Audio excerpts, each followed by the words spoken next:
Hello. This music is super good. We just take a, I just want to shout out Glitch again. Really, really good job on this one.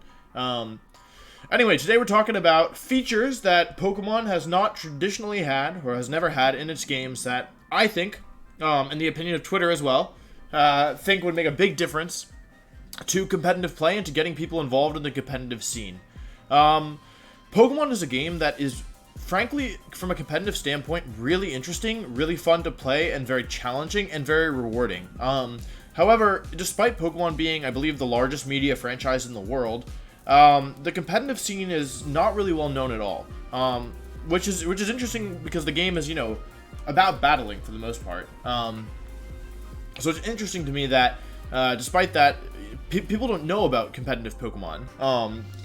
People don't know about VGC. They also don't know too much about singles. That you can play Pokemon competitively. Like, oftentimes when I tell people that I play in tournaments around the world, they're like shocked. They're like, oh, I didn't know that existed, or like Pokemon Go. That's like what people think of, and so it's interesting because the game is so complex and so interesting and a lot of fun, but it's really not well known at all. There's a couple reasons for that. I'm going to be going through some of them today and some ways to improve them. I want to give a quick shout out to everyone who participated on Twitter. I asked a question about how can you improve the game so that it's easier to play, and also, or like, how would you make it better, and also, actually, yeah, that was a question I asked, and we got some various responses. So, yeah, I'm just gonna go through these. They're not ordered in any particular order. So, yeah. The first thing, and this is kind of a thing, just improving the game overall, not really relevant to competitive play, but it could play a role. Difficulty settings. Lots of games have difficulty settings. Pokemon is not one of them.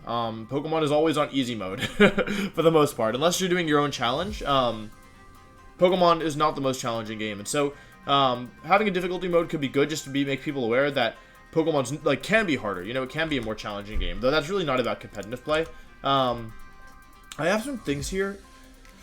I didn't really label them well, so I'm gonna pull up some screenshots on Twitter. I'm not gonna do them yet. I didn't label them well, so this is gonna be a bit of a mess. But okay, so the next thing, and this is something that they're actually doing that I think is really good. The ability to change natures.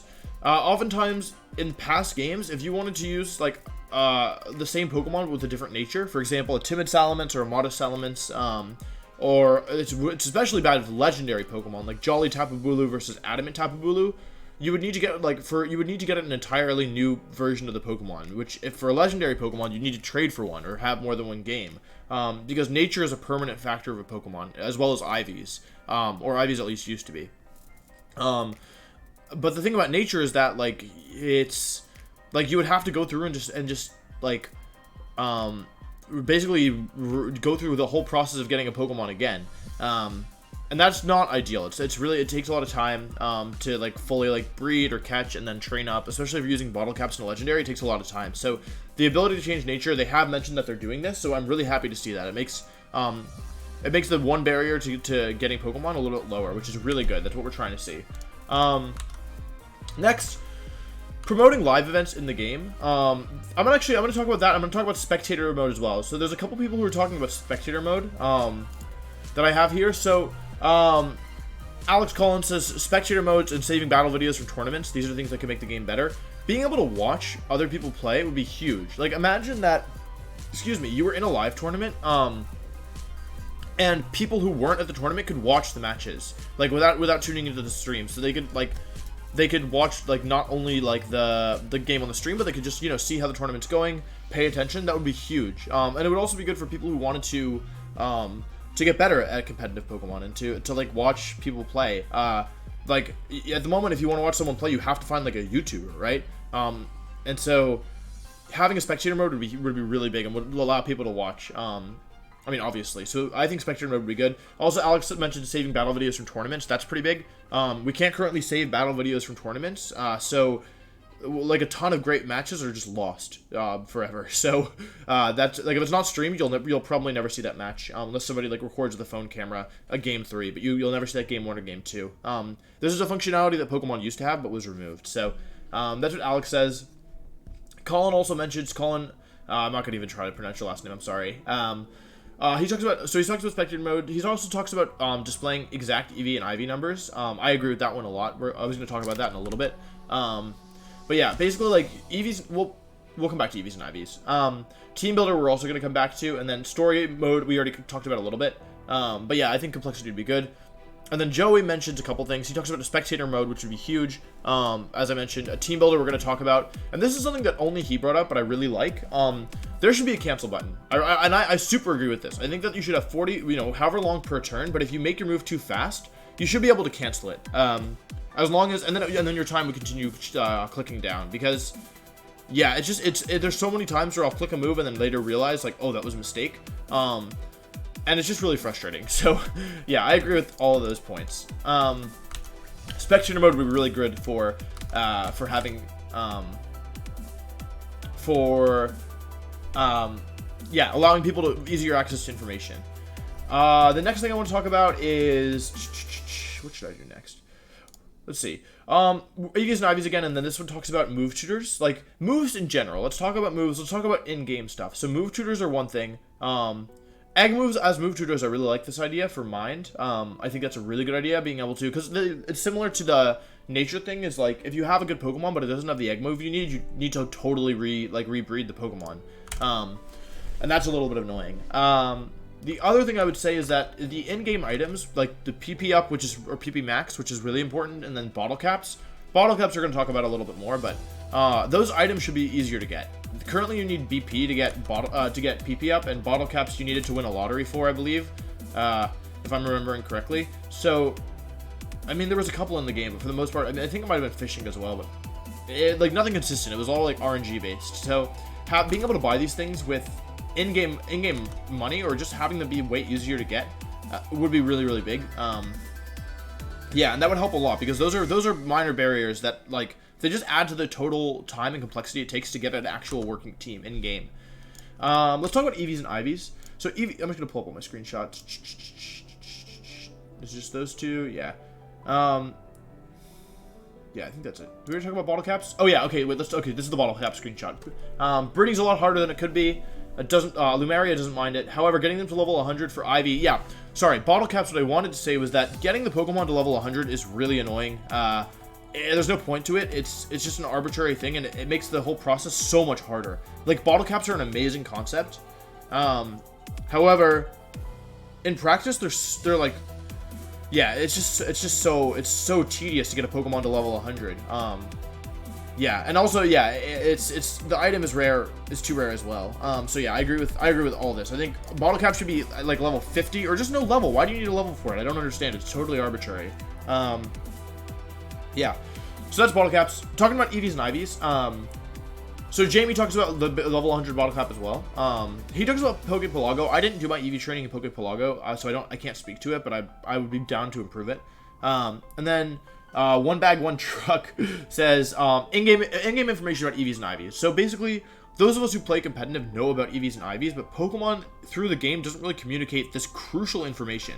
So people don't know about these things unless they're finding information online, and it seems like that's the kind of thing that you would want to have, one of the crucial mechanics of your game you'd want to have available for your players. So that would be, I think, really important. Also, EVs and IVs, like, they need to be easier to deal with, in my opinion.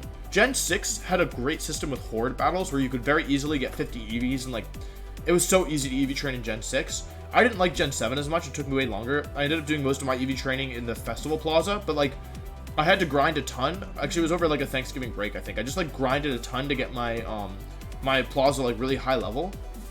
And then I went from there, but, like, it took a ton of time. Like, I had the time at the time, so it was fine for me, but in general, like, that's not the best way to do it. And, like, maybe EV training is fine, but it's too slow. Like, the Horde system was amazing, honestly. Like, it was so easy in Gen 6. Yeah, so I think EV training should be a lot easier. IVs need to be handled better in general. They need to be easier to manipulate, and they need to be easier to know about.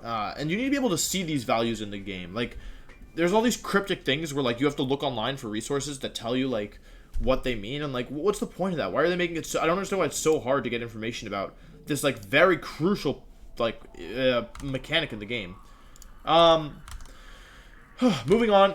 there should be more in-game promotion of official tournaments. There's so much room for this. Like, even just somebody, when you beat the champion, being like, hey, like, you're pretty good at this game. Like, now, if you want to test your skills against other trainers, go to this website. That would be so easy, right? Like, it'd be so easy to include in the game, and it would make such a huge difference because people just don't know. They don't know about VGC. It's not like they know and they're like, I don't want to play that. They just don't know. So even a very, very simple thing like that would be huge. We talked about spectator mode, so I'm not going to talk about that. The last thing and the biggest thing and the thing that's kind of like separate from all this, I think we already kind of danced around it. I know Joey talked about it a little bit as well. Team builder. Showdown kind of keeps Pokemon alive in a lot of ways, in many ways. Like, having a simulator keeps Pokemon alive, or this makes it like so much easier to play. It's so hard and it's so much more time consuming in game to get your Pokemon than it is like on Showdown. And of course, like, Showdown's just a simulator. It's not supposed to be like easy.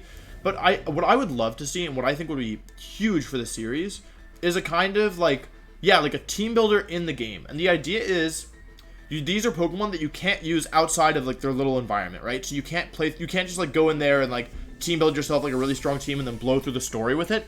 That's not what it's for.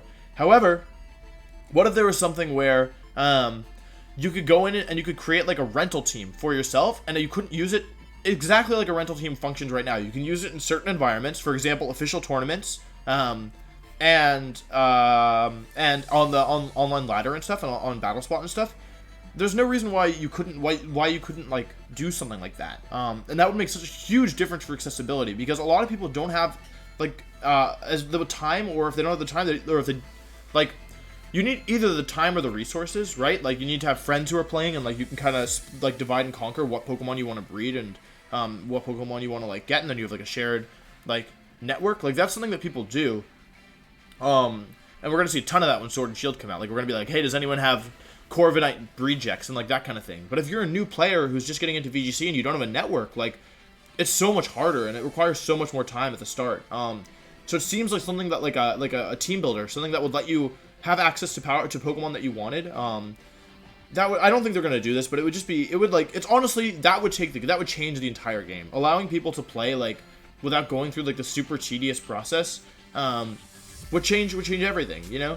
And I think that would be so big for the game. Do I think they're gonna do it? No, I really don't. But if they did, it's so clear. Like, that's all they need, right? Even everything else that I've mentioned, if they just had this one team builder, everything would change. I seriously believe that. I really think that this is the biggest barrier to having people be involved in competitive Pokemon. It's that it takes a ton of time to get a team, and for what, right? Like, it's not.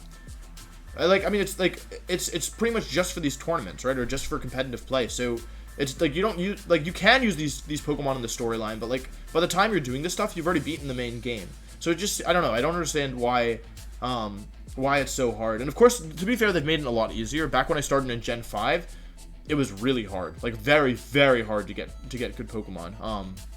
Like, borderline impossible. Not impossible, but it was really hard. And they've made it a ton easier, but I feel like they're missing this one crucial step. So, yeah.